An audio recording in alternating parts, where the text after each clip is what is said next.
I think people will love the extra performance. I think it just brings more fun to the whole experience.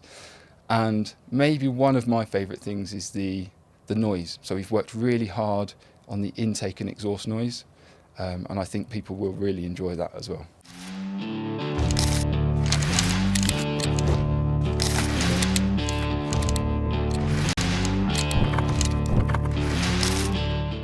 Hi everyone, I'm Adarsh and welcome to the Royal Enfield Pure Podcast. We're in the Himalayas talking about a bike that's built by the Himalayas, the all-new Royal Enfield Himalayan. Today, I have Ben Edie, who leads the engine development on the new Sherpa 450 platform from Royal Enfield. Ben, it's a pleasure having you. Pleasure to be here, Adarsh. Ben, can you tell us a little bit about yourself, please? Yeah, sure. So I've been in motorcycle engine design since 2005. I've been riding bikes since 2006, and I joined the Royal Enfield team in 2016. Excellent. So, Ben, talking about the new Sherpa 450 platform, we've named it, inspired by the mountain goats who climb some of the highest peaks on the planet. Can you tell us a little bit about the engine and how you came about building this engine?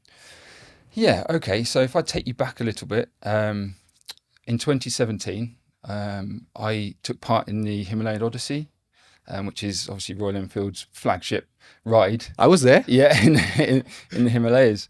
And then I fell in love with the place and the people, and I did it on the original Himalayan. So I fell in love with that bike.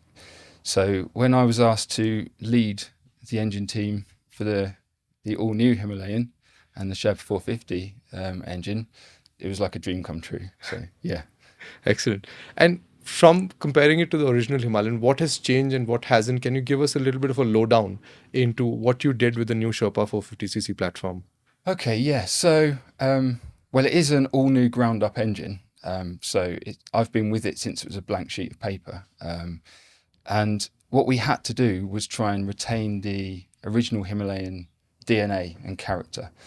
And I think the character is given in three forms, really. So it's the way the bike behaves, in terms of the torque curve itself, and it's the sound of the bike, and also the feel it gets. So we have, obviously, Royal Enfield, we have a very distinct thump feel to the bike. So the way we've developed that is we've kept a very high inertia engine. We've kept a low bore to stroke ratio, which retains that original Himalayan character from the LS410. Excellent.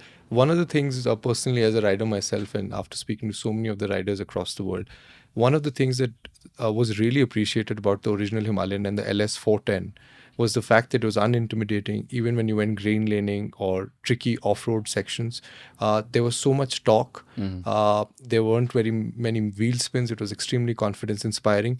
Even if you were very new to the world of off-road, you'd get a lot of confidence. So can you tell us a little bit about the torque curve of the Sherpa 450? Yeah, sure. So we've taken the original Himalayan torque curve.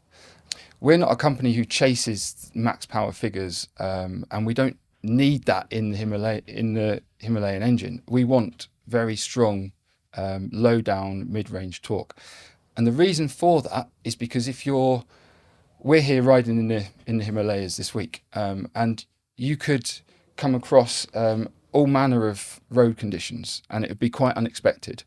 So you need the torque to get you out of trouble, climb a hill, make the overtake, and you may not even have the experience to be in the perfect gear all the time.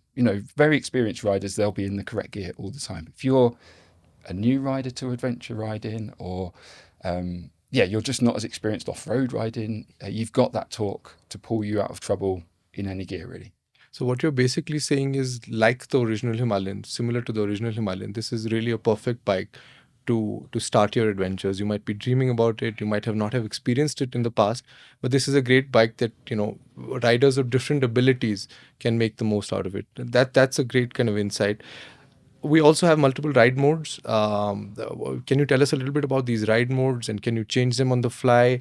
What kind of ride modes, and a little bit about the thinking? Why do we have multiple ride modes on this? Okay. Yeah, we do have ride modes. We've got 4 in total. So we have a performance mode, and that's with ABS on or rear ABS off. And we've got the same with an eco mode.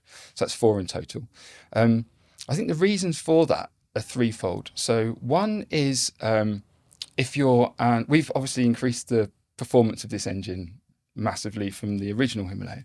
So if you're a rider that's new to adventure riding, or you're stepping up from a smaller CC motorcycle, we don't want the motorcycle to be intimidating. So we have an eco mode, and this can soften the throttle response and will reduce performance in the first 4 gears.